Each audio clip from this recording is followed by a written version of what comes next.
যাদের সময় কম এবং গাছের প্রতি যারা খুব একটা যত্ন নিতে পারেন না, তাদের পক্ষে কিন্তু জিনিয়া ফুলটি আদর্শ।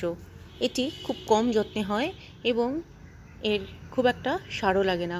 আপনাদের শীতকালীন চন্দ্রমল্লিকার টবের পুরনো মাটিতেই আপনারা এই গাছটি অনায়াসে লাগাতে পারেন এবং পুরো গরম বর্ষাকাল ধরে ফুল পাবেন। শীতকালেও হয়, তবে শীতকালের ভ্যারাইটিটি আলাদা।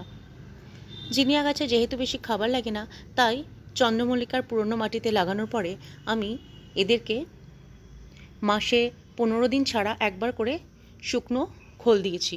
অতিরিক্ত গরমের কারণে খোল পাচার জল দিইনি। আপনারাও সেভাবে মেনটেন করতে পারেন গাছটিকে, এবং একবার আনলে পরে কিন্তু গাছটি কিছুতেই আপনাদের বাগান ছেড়ে যাবে না। কেননা এই যে ফুলগুলো, এই ফুলগুলো আপনারা শুকিয়ে এর দানা থেকেই নতুন গাছ তৈরি করতে পারবেন। আবার অনেক সময় এই ফুলগুলি শুকিয়ে নিজেরাও পড়ে